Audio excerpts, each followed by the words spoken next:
Major funding for KPBS Evening Edition has been made possible in part by Anderson Plumbing, Heating and Air, proud to support the mission of KPBS and privileged to serve San Diego clients. Anderson Plumbing, Heating and Air, helping homeowners maintain drain, heating, and cooling systems since 1978. And by the Conrad Prebys Foundation, Darlene Marco Shiley, and by the following.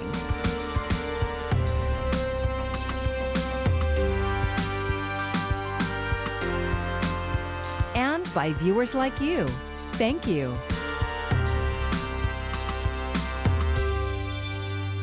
Good evening. It's Monday, February 8th. Thanks for joining us. I'm Maya Trabulsi. New vaccination sites across the county, a new hope of getting teachers and kids back to class.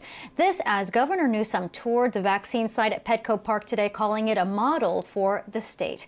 We begin our coverage with KPBS reporter Matt Hoffman.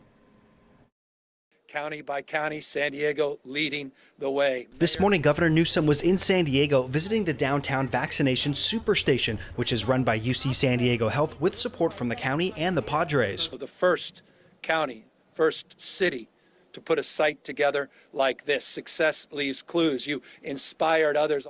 Newsom says counties across the state are adopting this drive-through model, and locally, officials say a fifth vaccination superstation that will be run by Scripps Health is now coming to the Del Mar Fairgrounds. But look, the issue of scarcity is the issue that we are all mindful of. It's an issue that has now increasingly been brought to the fore all across this country. Newsom says 4.6 million Californians have been administered at least one vaccination, but supply is not keeping up with demand, and a lot of new doses are being prioritized for second shots. When it is your turn to get vaccinated, please do so as soon as possible. In recent days, there have been open appointments at county-sponsored vaccination sites. While nearly 400,000 San Diegans have gotten at least first doses, there are still well over 1 million seniors over 65 and healthcare workers eligible for shots. And now seniors who cannot leave their homes are able to schedule appointments for vaccinators to come directly to them by calling 211. Flexibility is challenging when there's scarcity. The governor says he wants schools reopened safely as soon as possible, but the California Teachers Association is asking that staff be provided the opportunity to get vaccinated first. We're working with the legislature on an early action package. We hope to get there this week. We can announce some of that progress. It includes prioritization framework to get our teachers vaccinated. We are prioritizing our teachers. We want to clarify that further. While vaccination supply is still in flux, Newsom says case rates and the number of infections are dropping statewide. Just a month ago, he said California reported some 50,000 cases, and today the daily total was 10,000. Everything that should be down is down as relates to case counts, positivity rates, people being hospitalized, people in our ICUs. Matt Hoffman, KPBS News. We have more information at kpbs.org. Just click on the Vaccines tab on our homepage and you'll find a searchable map with clinic locations and links to make an appointment if you are eligible. As San Diego County administers thousands of vaccines a day, some of those shots are going to Mexican citizens. As KPBS reporter Maxwell Nadler explains, the county is taking a regional approach. San Diego County is the workplace for people from both sides of the border. So when it comes to vaccinations, the county isn't worrying about citizenship. The individuals that live or work in San Diego County, and there are many individuals that live in Tijuana that cross over to work at many of our manufacturing plants, our food processing plants. And those individuals should be vaccinated because they're intermixing with our San Diegans. So the virus doesn't know who's from Tijuana or who's from La Jolla or who's from North County or East County. Nancy Maldonado is the president of the Chicano Federation. She believes that, like housing, vaccines are a shared resource for the region. We have to tell the whole story and the whole relationship versus just focusing on, oh gosh, Mexicans or Mexican citizens or, residents are coming over to get the vaccine. The truth is that this is a binational mega region, and it's one of the busiest land ports in the country, and it's a complicated relationship, and we depend on each other for a lot of things, including housing, including healthcare. Maldonado points out that Tijuana has long been a place where Americans have come to receive healthcare. The reality is that for years, U.S. citizens have gone to Mexico, have gone to Tijuana for low-cost care, whether it's dentistry, plastic surgery, just for medical care in general, because they don't have health insurance, because they can't afford the cost of healthcare here in the U.S., and they have taxed Mexico's healthcare system for years. Carlos Gonzalez Gutierrez, the Consul General of Mexico in San Diego, thinks this policy helps many essential workers who live in San Diego without official documentation, and makes the strong case that these essential workers should be given legal status. If you are an essential worker, you should not be undocumented.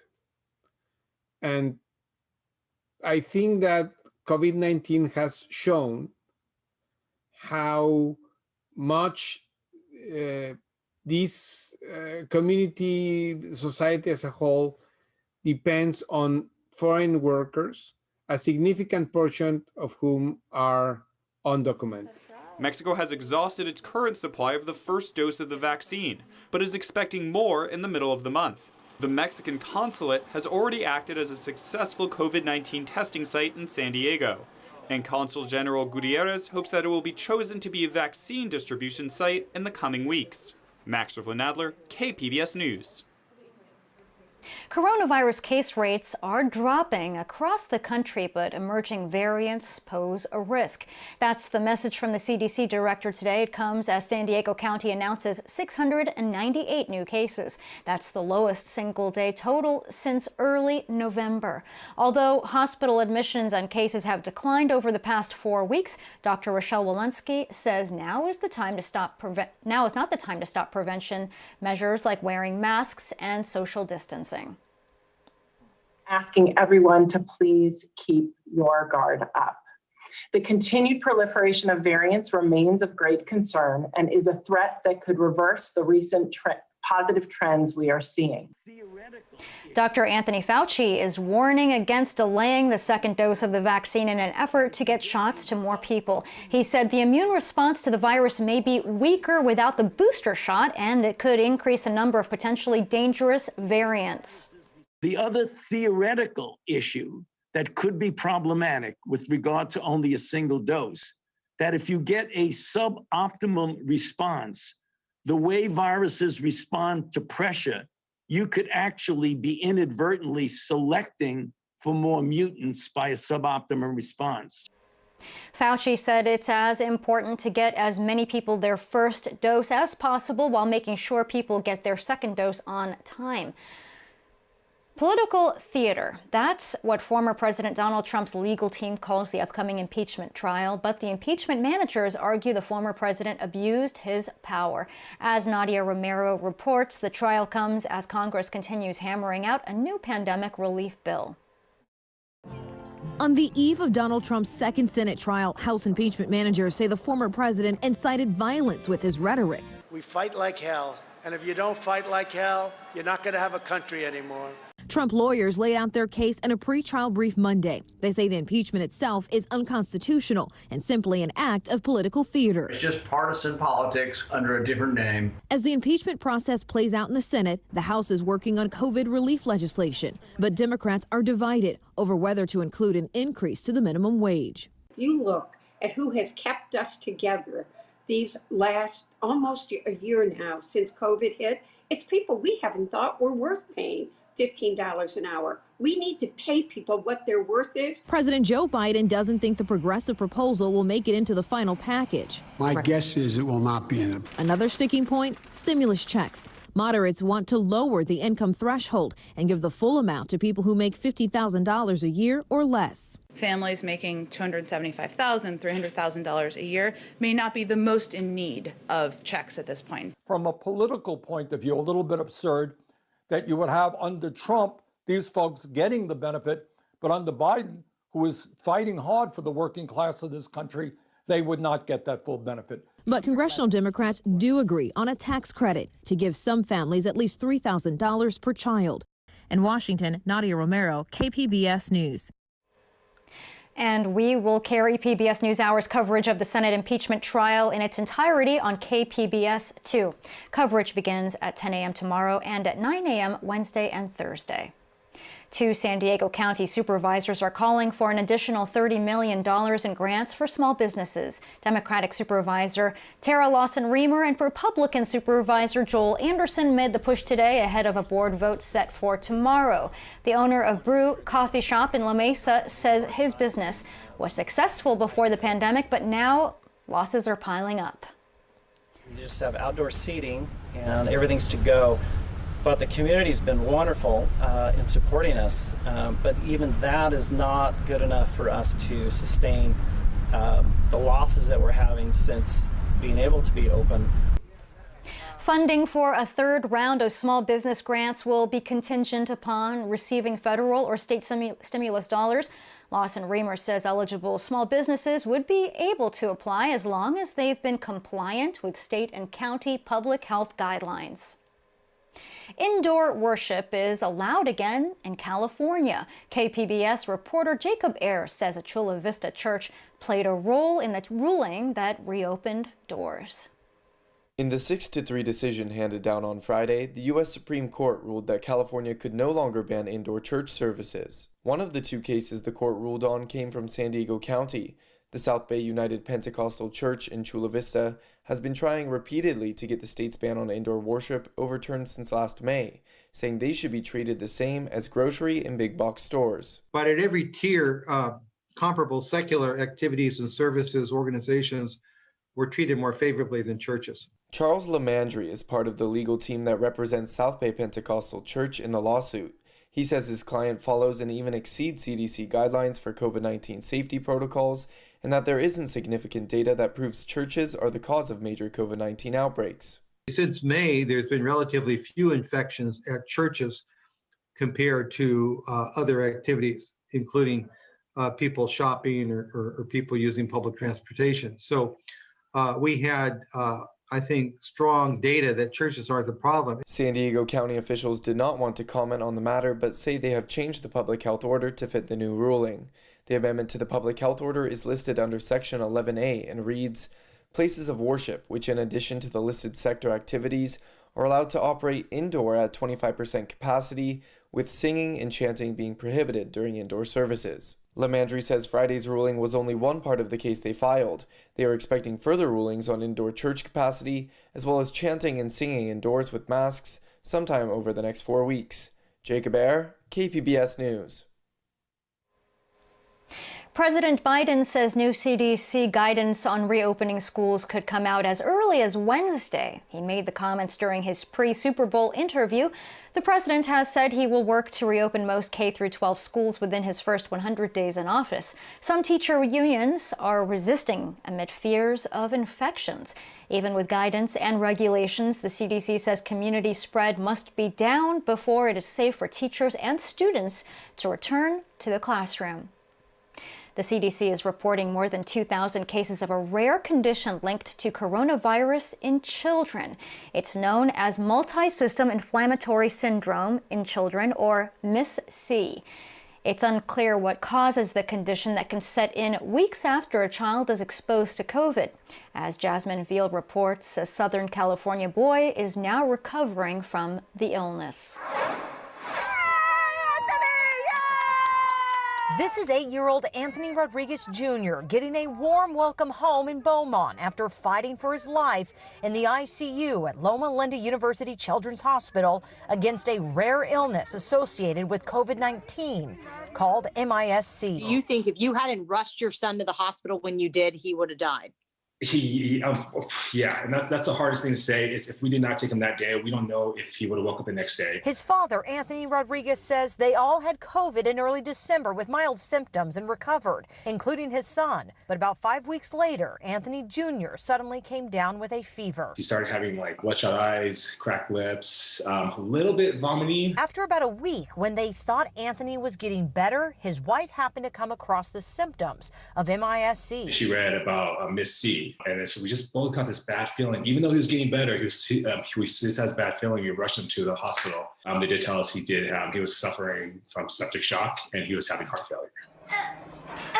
His parents say Anthony has no underlying conditions. He went through days of different treatments at the hospital until one finally worked. Doctors say even the symptoms can vary in this rare inflammatory condition. We're seeing fever that lasts for several days, vomiting, diarrhea, stomach aches, skin rashes, feeling tired, fast heartbeat, red eyes, swelling. North Hollywood pediatrician Dr. Joel Warsh, who was not involved in treating Anthony, says parents have called him very worried about what to look for. He says it's still unclear why some kids get this illness and others don't. Welcome home, dude. Rodriguez says he believes sharing his story could help save a child suffering from MIS-C. You don't have to go through what we went through. And that was Jasmine Veal reporting. While children typically recover in severe cases of MIS-C, can result in complications such as heart damage. Most of the cases happen between the ages of 1 and 14. There's been news lately on the effort to recall Governor Gavin Newsom. For supporters of the recall, it's not an easy process. Laurel Rosenhall, a reporter for Cal Matters, explains what it will take to make it happen. What do Arnold Schwarzenegger, Kamala Harris, and Gavin Newsom have in common?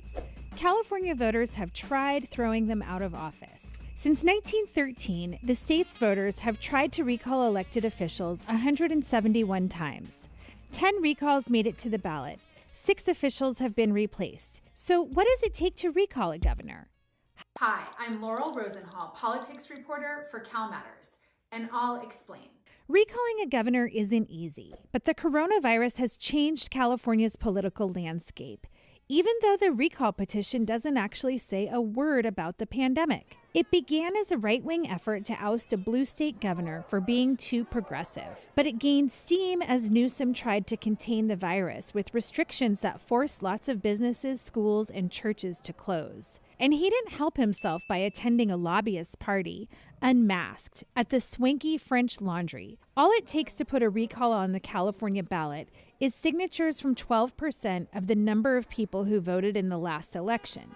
Normally, recall supporters don't have enough time or money to do it. But because of the pandemic stay-at-home order last year, a judge gave them extra time, until March 17th.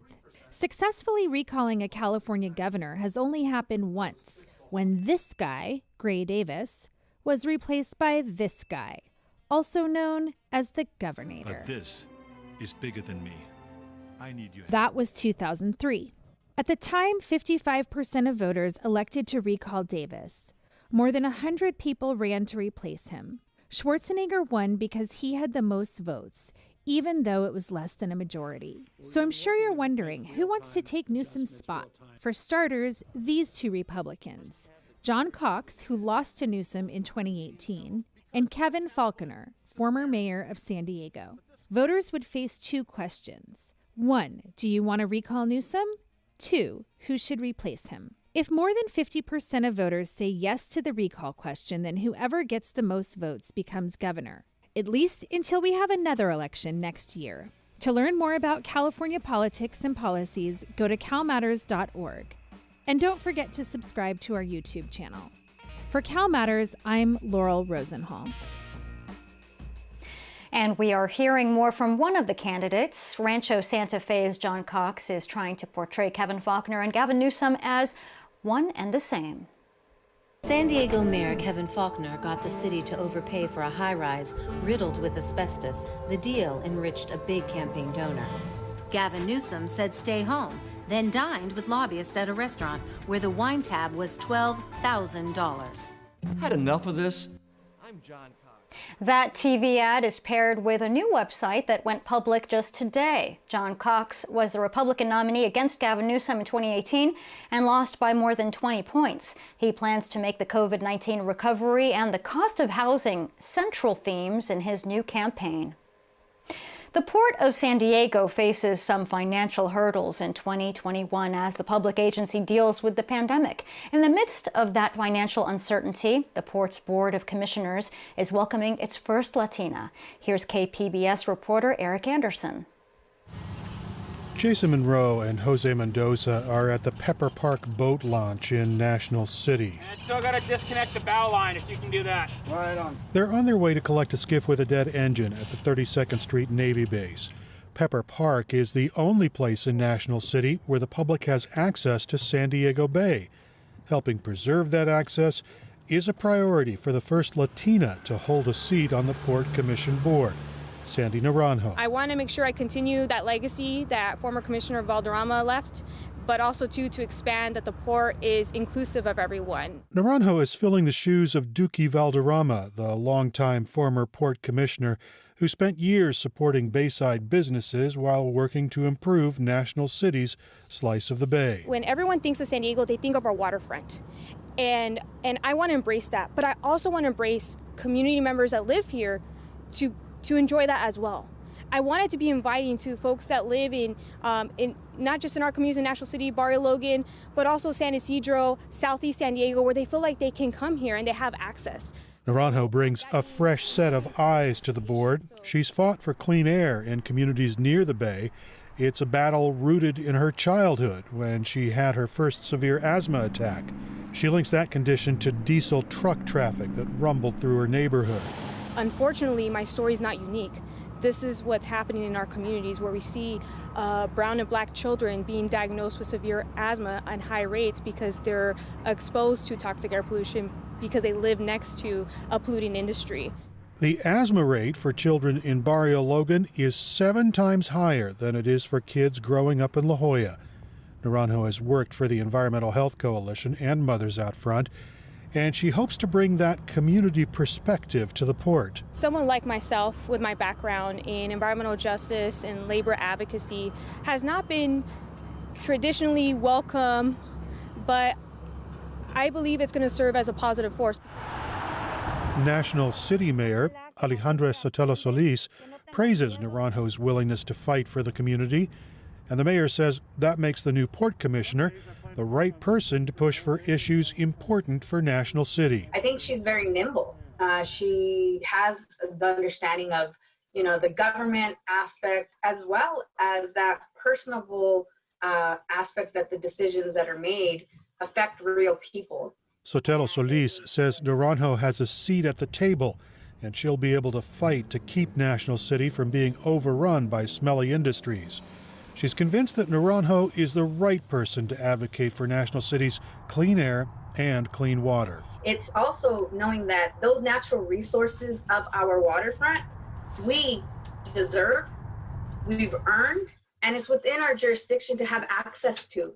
Other communities have a quality of life. But for longtime environmental justice advocate Diane Takvorian, Naranjo's appointment marks a sea change in the way business is done at the Port of San Diego. Environmental Health Coalition has been advocating with the port for close to 30 years now, and this is completely different. Takvorian says port officials were surprised years ago when residents first began speaking out about air pollution in portside neighborhoods. Now, advocates are not just crowding up public meeting space, demanding to be heard. They have a seat at the table, boosting chances that clean air and water will be a priority for the port. Eric Anderson, KPBS News.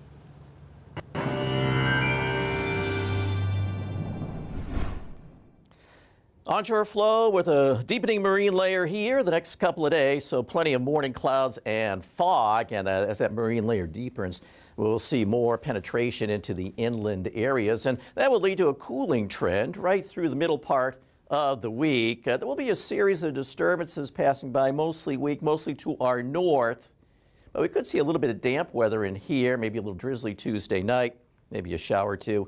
And perhaps some showers by the end of the week and over the weekend as the parade of these disturbances gets closer and a little bit stronger. Temperatures overnight tonight, 47 in Oceanside, 53 San Diego. El Cajon's at 47 and Borrego Springs is at 49. Here's a look at our weather for Tuesday. Well, it'll be dry, pleasant temperatures, clouds and cool conditions here along the coast and into some of the inland valleys. And we'll see some brightening in the afternoon. There you see our highs, 60, Oceanside, San Diego, 62. Ramona's 61 and El Cajon at 65. Campo's at 59. On Wednesday, well, still Seasonably cool here. Milder air is in the deserts off to the east. Let's go to the upper air charts. And here you can see a system dropping down Friday. Maybe a couple of showers with that, and then another one's coming for later Saturday into Sunday. So opportunities are there for some showers. And here's a look at our temperatures next couple of days. A little cool with clouds and some sunshine. As we head to the inland areas, still looking at clouds with some sun. Milder on Thursday. And as we get our way up to the mountains, you see more sunshine Thursday. But kind of windy with that system passing through on Friday and into the deserts. Well, some breezes, but temperatures won't be too hard to take. And for KPBS News, I'm meteorologist Mark Mancuso. And here's another look at today's top stories. Governor Newsom says he wants schools reopened safely as soon as possible. Today in San Diego, the governor said he's working with the state legislature on a package that includes prioritizing vaccinations for teachers. While vaccination supply is still in flux, Newsom says case rates and the number of infections are dropping statewide. And a Chula Vista church has resumed indoor worship after the U.S. Supreme Court granted a partial injunction against California's coronavirus-related ban. The High Court ruled that prohibiting indoor services violates the First Amendment. However, the state can limit attendance to 25% of a building's capacity and restrict singing inside. You can find tonight's stories on our website, kpbs.org. Thanks for joining us. I'm Maya Trabulsi. Have a great evening. Major funding for KPBS Evening Edition has been made possible in part by Anderson Plumbing, Heating and Air, proud to support the mission of KPBS and privileged to serve San Diego clients. Anderson Plumbing, Heating and Air, helping homeowners maintain drain, heating, and cooling systems since 1978. And by the Conrad Prebys Foundation, Darlene Marcos Shiley, and by the following.